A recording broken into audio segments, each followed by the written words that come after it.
L'aventure commence enfin. Direction Bruxelles pour rencontrer Fabrice, le directeur de la Physical Coaching Academy.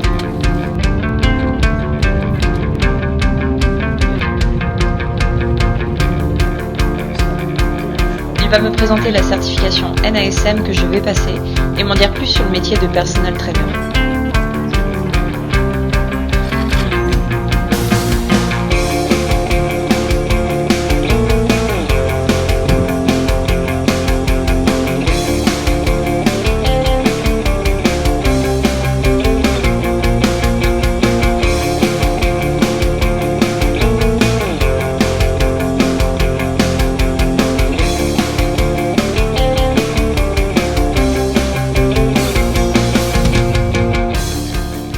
Tu peux me parler un peu de la Physical Coaching Academy et pourquoi tu l'as créée, quand? Ouais, en fait l'histoire a commencé en 2011, où en discutant avec un ami qui est tout comme moi passionné du sport et de la santé, en fait on avait le même constat, c'était qu'il y avait un grand souci ici en Belgique, parce que le personal training est un métier qui n'est ni reconnu ni protégé, et donc on retrouve finalement sur le marché pas mal d'acteurs qui se sont autoproclamés personal trainer du jour au lendemain. Et ce qu'on a voulu faire, c'est vraiment quelque part professionnaliser le secteur en mettant vraiment l'accent sur la formation des gens. Donc après s'être renseigné, on a eu différents contacts, notamment avec la NASM, qui est la National Academy of Sports and Medicine, qui avait déjà lancé une formation sur les Pays-Bas.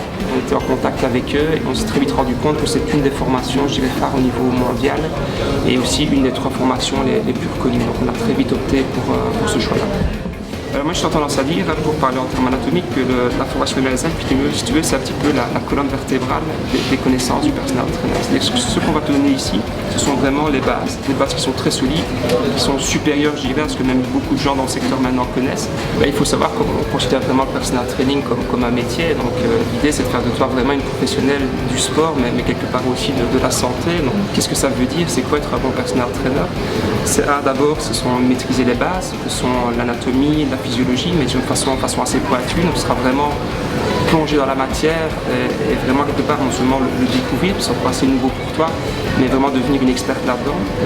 Deuxièmement, c'est aussi un petit peu développer tes compétences pédagogiques, parce que c'est bien de connaître un contenu, mais après il faut être capable aussi de le transmettre.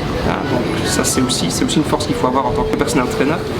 Et troisièmement, ce qui est aussi important aussi, c'est de t'entraîner. Quelque part aussi, on a un rôle d'exemple, un rôle de modèle. Ça veut dire que voilà, si on montre un exercice qui n'est pas effectué de façon correcte, la probabilité que ton client le fasse correctement aussi sera très faible. Donc il sera important aussi pour toi de pratiquer pour être capable de réaliser tous les exercices à la perfection.